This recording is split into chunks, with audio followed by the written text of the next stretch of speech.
আল্লাহ তাআলা রাসূল কুল কায়নাতের জন্য রহমত স্বরূপ, আল্লাহ তাআলা রাসূল খেজুর গাছের জন্য রহমত স্বরূপ, গাছপালা এইগুলোর জন্য আল্লাহ রাসূল রহমত স্বরূপ। মরা গাছ তার জন্য রহমত স্বরূপ, জীবিত গাছ তার জন্য আল্লাহ রাসূল রহমত স্বরূপ। আল্লাহ রাসূল যুদ্ধ থেকে আসতেছেন, অতিমধ্যে আল্লাহ রাসূল বিশ্রাম নিতেছেন। তো রোদের যে তাপ আল্লাহ রাসূলের মুখে রোদ করতেছে। তো এক গাছ এটা দেখে হাদিস শরীফের ভিতরে বর্ণনা আছে যে মাটি ছিঁড়ে আল্লাহ রাসূলের পাশে চলে আসে এবং তার ডালপালাকে তিনি ঝুঁকাইয়ে দিলেন, গাছ ঝুঁকাইয়ে দিলেন, আর এই ডালপালা ছায়া আল্লাহ রাসূলের মুখের উপর পড়তেছে। তো এটা হলো জীবিত গাছ, জীবিত গাছের জন্য আল্লাহ তাআলা রাসূল রহমত স্বরূপ। ওই রকম ভাবে মৃত গাছের জন্য আল্লাহ তাআলা রাসূল রহমত স্বরূপ। শুধুমাত্র জীবিতদের জন্য রহমত নয়, যারা মরে গিয়েছে তাদের জন্য আল্লাহ রাসূল রহমত স্বরূপ। মৃত একটা গাছ খেজুর গাছ, যেই খেজুর গাছের উপরে আল্লাহ রাসূল বসে খুতবা দিতেন, জুমার খুতবা দিতেন। তো এক ইহুদি মহিলা আল্লাহ রাসূলের জন্য, তিনি আল্লাহ রাসূলের কাছে এসে বললেন যে ইয়া রাসূলুল্লাহ, এই মরা গাছের উপরে আপনি হেলান দিয়ে খুতবা দেন। আমার মিস্ত্রি খুব ভালোভাবে, আমার গোলাম কাঠ মিস্ত্রি, সে খুব ভালোভাবে আপনাকে একটা মেম্বার বানিয়ে দিবে, মসজিদে একটা মেম্বার বানিয়ে দিবে, যার উপরে আপনি আরাম করে বসে খুতবা দিতে পারবেন। তো কথা অনুযায়ী মেম্বার বানানো হলো। যখন নতুন মেম্বার মসজিদে নববীতে নিয়ে আসা হলো, তখন কার জানি হাউমাউ করে চিৎকার করে কান্নার আওয়াজ পাওয়া যায়। সাহাবায়ে কেরাম খুঁজতেছে যে কে কাঁদে। সাহাবায়ে কেরাম বলতেছেন যে উটের বাচ্চার কান্নার ন্যায় আওয়াজ হইতেছে। ইমামে জালালউদ্দিন রুমি বলে যে আব্দুল্লাহ ইবনে আব্বাস তিনি বলতেছেন যে বাচ্চার, উটের বাচ্চার কান্নার আওয়াজ নয়, এটা তো মানুষের বাচ্চার কান্নার আওয়াজ। তো আল্লাহ রাসূল সাল্লাল্লাহু আলাইহি ওয়াসাল্লাম লক্ষ্য করলেন যে মরা খেজুর গাছ কাঁদতেছে। তো আল্লাহ রাসূল সাল্লাল্লাহু আলাইহি ওয়াসাল্লাম নতুন মেম্বারে পাড়া না দিয়ে আল্লাহ রাসূল সাল্লাল্লাহু আলাইহি ওয়াসাল্লাম খেজুর গাছ, মরা খেজুর গাছের পাশে এসে তাকে বলতেছে যে কাঁদো কেন, কাঁদো কেন, কি সমস্যা? তো তারপরেও মরা খেজুর গাছ কান্না থামতেছে না। আল্লাহ রাসূল সাল্লাল্লাহু আলাইহি ওয়াসাল্লাম মা জবান বাচ্চাকে ধরে ধরে পিঠে হাত বোলালে বাচ্চা কান্না থামে। ওই রকম ভাবে আল্লাহ রাসূল সাল্লাল্লাহু আলাইহি ওয়াসাল্লাম মরা খেজুর গাছকে, বাচ্চাকে যেমন মা জড়িয়ে ধরে, ওই রকম ভাবে গাছকে আল্লাহ রাসূল জড়িয়ে ধরলেন। এরপরে আল্লাহ রাসূল তার পিঠের উপরে হাত বোলাইতেছেন এবং আল্লাহ রাসূল বলতেছেন যে তুমি যেমন আমার সাথে মসজিদে নববীতে আছো, ওই রকম ভাবে জান্নাতেও তোমাকে আমি আমার সাথে নিব। তো এই কথা শোনা মাত্রই গাছ কান্না থেমেছে। জালালউদ্দিন রুমি বলেন যে সাহাবায়ে কেরাম বলেন যে যখনই গাছকে এই কথা বলা হলো যে জান্নাতে তোমাকে আমি সঙ্গে নিব, তখনই খেজুর গাছ তার কান্না থেমেছে। তাহলে একটা মরা খেজুর গাছ, ওই খেজুর গাছটা আল্লাহ রাসূলের জন্য রহমত স্বরূপ। এই কারণে আল্লাহ তাআলা রাসূলের মায়ায় সে কাঁদতেছে। তো খেজুর গাছ যদি আল্লাহ তাআলাকে ভালোবাসতে পারে, ভালোবাসার মায়ায় যদি কাঁদতে পারে, তো আমরা উম্মত হয়ে কেন আল্লাহ রাসূলের জন্য কাঁদবো না? উম্মত তো একদিনের জন্য কাঁদবে না, উম্মত তো শুধু আল্লাহ রাসূলের জন্মের দিনে কাঁদবে না, শুধুমাত্র আল্লাহ রাসূলের মৃত্যুর দিনে কাঁদবে না। উম্মত তো সারাটা বছর আল্লাহ রাসূলের জন্য চোখের পানি ফেলবে, সারা বছরের জন্য আল্লাহ রাসূলের ভালোবাসা সে প্রকাশ করবে, তাহলে না আল্লাহ রাসূলের ভালোবাসা সে পাইবে। তো এই কারণে শুধুমাত্র আল্লাহ রাসূল খেজুর গাছের জন্য নয়, আল্লাহ রাসূল সাল্লাল্লাহু আলাইহি ওয়াসাল্লাম বিষাক্ত প্রাণীর জন্য রহমত স্বরূপ ছিলেন, সাপের জন্য রহমত স্বরূপ ছিলেন। যখন গারে সুরে আবু বকর এবং আল্লাহ রাসূল একসাথে ছিল, তো একটা সাপ আল্লাহ রাসূলকে দেখার জন্য আবু বকরকে কামড়ে দিয়েছিল। তো আবু বকর যখন আল্লাহ রাসূলকে বললেন, তো আল্লাহ রাসূল সাল্লাল্লাহু আলাইহি ওয়াসাল্লাম তিনার জিহ্বার লালা মুবারক পায়ে লাগিয়ে দিলেন এবং আবু বকরকে বলল যে সে তো আমার পাগল, সে তো আমার দেখার জন্য সে ছটফট করতেছে, তুমি তো তাকে বাধা দিয়েছো, এই কারণে তোমাকে দংশন করেছে। তো বিষাক্ত প্রাণীও আল্লাহ রাসূলের জন্য রহমত স্বরূপ।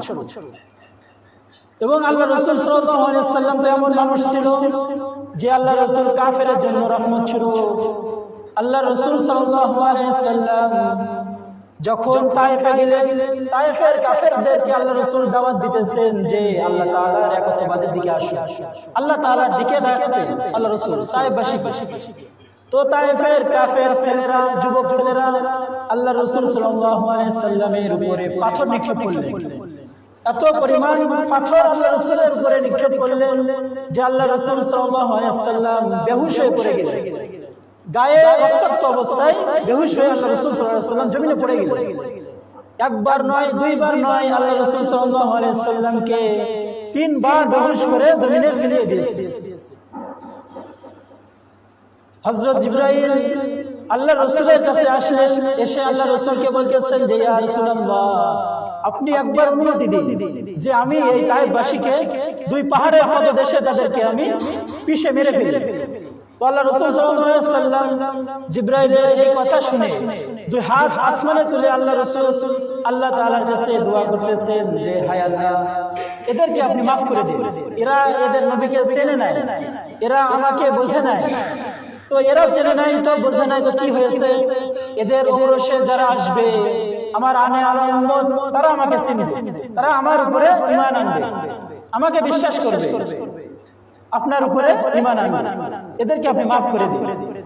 তো কাফেররা আল্লাহ রাসূলকে এত পরিমাণ কষ্ট দিয়েছে যে আল্লাহ তাআলা রাসূল কাফেরদেরকে বদদুয়া করেন নাই।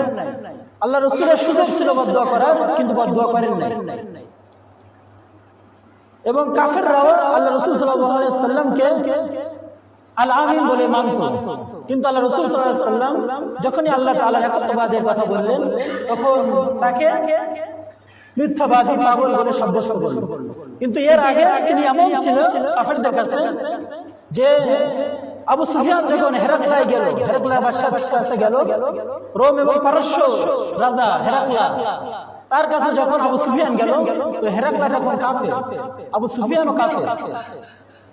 তো আবু সুফিয়ানকে হেরাক্লা জিজ্ঞাসা করতেছেন যে তোমরা যেই রাসূল দেখে আসছো, যে নবী দেখে আসছো, তিনি কেমন মানুষ, একটু বর্ণনা দাও। তো হেরাক্লাকে বর্ণনা দিতেছেন আবু সুফিয়ান যে লোকটা তো অনেক ভালো, যদিও তার দুশমন আমরা, তাকে মারার জন্য আবু সুফিয়ান তরবারি নিয়ে গেছে আল্লাহ রাসূল সাল্লাল্লাহু আলাইহি ওয়াসাল্লামকে। সেই আবু সুফিয়ান হেরাক্লার কাছে বর্ণনা দিতেছেন আল্লাহ রাসূলের নামে যে তিনি লোকটা এমন যে জীবনে কখনো মিথ্যা কথা বলে নাই। কিন্তু আরবের নেতাদের অর্ডার রয়েছে লোকটাকে মেরে ফেলা, এই কারণে আমরা তাকে আক্রমণ করি। কিন্তু তিনি এমন মানুষ যে জীবনে একটা মিথ্যা কথা বলে নাই, জীবনে কারোর হক মেরে খায় নাই। এমনকি কাফের মুশরিক তার কাছে আমানত দিয়ে যাইত, আর আমানত দিয়ে বলতো যে অমুক তারিখে আমরা আমানত নিয়ে নেব, এই যে টাকা আপনার কাছে আমানত, এটা আমি অমুক দিন নেব, অমুক দিন আমাকে আমার লাগবে টাকাটা। তো কাফের মুশরিক যারা আল্লাহ রাসূলের কাছে আমানত দিয়ে তারা নিজেরাই ভুলে যাইত যে আমরা আল্লাহ রাসূলের কাছে টাকা রেখে আসছি, স্বর্ণ রেখে আসছি। তো আল্লাহ রাসূল যেই দিনের কথা বলে তারা আমানত ফিরিয়ে নেবেন বলতেন, আল্লাহ রাসূল ওই দিনেই তাদের বাড়িতে চলে যেতেন, যে বলতো যে তোমাদের আমানত আজকে ফেরানোর কথা। তো তিনি এমন মানুষ ছিল। তো হেরাক্লা এই কথা শুনে তিনি মনে মনে ইসলাম গ্রহণ করে ফেললেন, কিন্তু তিনি মুখে প্রকাশ করলেন না, তিনি মনে মনে ইসলাম গ্রহণ করে ফেললেন। তো এরকম ভাবে আবু জাহেল, সাইবা, তারাও আল্লাহ রাসূলকে পছন্দ করতেন। যখন তিনি একত্ববাদের কথা বললেন, তখনই তাকে মিথ্যাবাদী, পাগল বলে সাব্যস্ত করলেন। তো তিনি কাফেরের জন্য রহমত, তিনি চাইলে কাফেরদেরকে ধ্বংস করতে পারতেন, কিন্তু করেন না। তো আল্লাহ রাসূল সাল্লাল্লাহু আলাইহি ওয়াসাল্লাম গোটা কায়নাতের জন্য রহমত। আল্লাহ তাআলা বলেছেন যে ওমা আরসালনাকা, আমি আমার রাসূলকে পাঠাই নাই ইল্লা রাহমাতাল লিল আলামিন, কিন্তু আমার রাসূলকে আমি পাঠিয়েছি আলামিনের জন্য রহমত স্বরূপ। অর্থাৎ পশু পাখির জন্য আমার নবী রহমত, এমনকি উটের জন্য আমার নবী রহমত। একটা উট আল্লাহ রাসূল সাল্লাল্লাহু আলাইহি ওয়াসাল্লামের কাছে আসলেন, উটও আল্লাহ রাসূলকে চেনে, গরু ছাগল যেমন তার মালিককে চেনে, গরু ছাগল ওই মাঠ থেকে ছেড়ে দিলে মালিকের বাড়িতে চলে আসে, মালিকের বাড়ি সে চেনে। ওই রকম ভাবে উট সে নবীকে চেনে। তো নবীর কাছে একটা উট আসলো, উট এসে আল্লাহ রাসূলের সামনে গড়াগড়ি খাইতেছে এবং কাঁদতেছে, উটের চোখ দিয়ে পানি ঝরঝর করে পড়তেছে।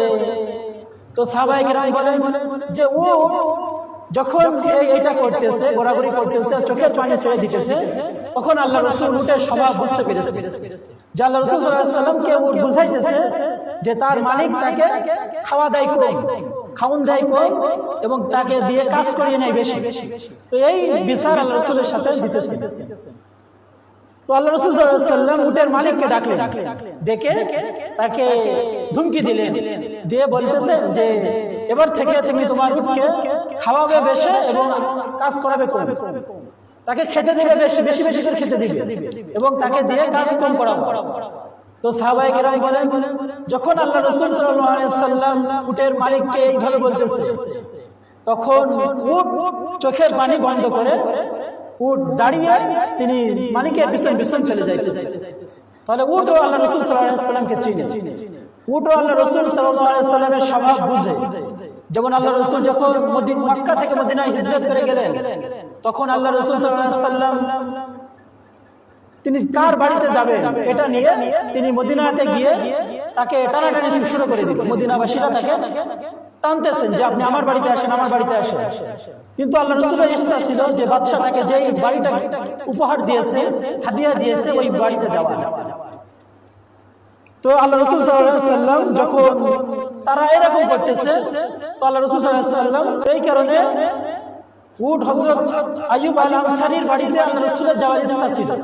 তো যখন আল্লাহ রাসূল উটের উপর দায়িত্ব ছেড়ে দিলেন যে উটকে তোমরা যেই বাড়িতে উট যাবে ওই বাড়িতে আমি প্রবেশ করব, আমি ওই বাড়িতে অবস্থান করব। তো উটকে সকলে ইস্তেকবার করতেছেন, ট্রাফিকে যাব, গাড়ি এইদিকে যাও ওইদিকে এরকম করে, ওই রকম ভাবে উটকে ইস্তেকবার করতেছে যে আমার বাড়িতে আসো, আমার বাড়িতে আসো। উটের সামনে উটের পছন্দের খাবার ধরতেছে আর তার বাড়ির দিকে ডাকার জন্য আহ্বান করতেছে। তো উট আল্লাহ রাসূল সাল্লাল্লাহু আলাইহি ওয়াসাল্লামের মেজাজ বুঝে, এই কারণে উট কারোর ইস্তেকবার না শুনে, কারোর ট্রাফিক না মেনে উট আইয়ুব আল আনসারীর বাড়িতে চলে গেলেন। এবং আল্লাহ রাসূল সাল্লাল্লাহু আলাইহি ওয়াসাল্লামের ইচ্ছা ছিল তার বাড়িতে গিয়ে অবস্থান করা।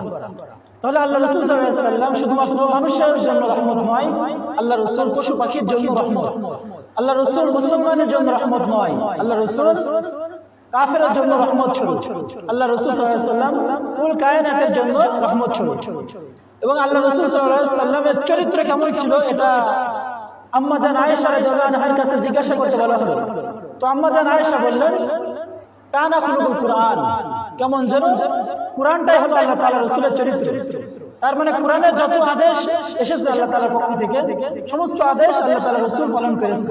কুরআনের যত নিষেধাজ্ঞা এসেছে সমস্ত নিষেধাজ্ঞা আল্লাহ রাসূল পালন করেছে। এই কারণে কুরআনটাই হলো আল্লাহ রাসূলের জীবন চরিত্র। তো এই কারণে যদি কুরআনের অনুযায়ী আমরা চলতে পারি, কুরআন ব্যবস্থা যদি আমাদের জীবন গঠন করতে পারি, তাহলে আমরা ইত্তেবায়ে রাসূলের তরিকায় চলতে পারব। আর যদি আমরা আল্লাহ রাসূলের ইত্তেবা করি তো আল্লাহ তাআলার ইত্তেবা করতে পারব।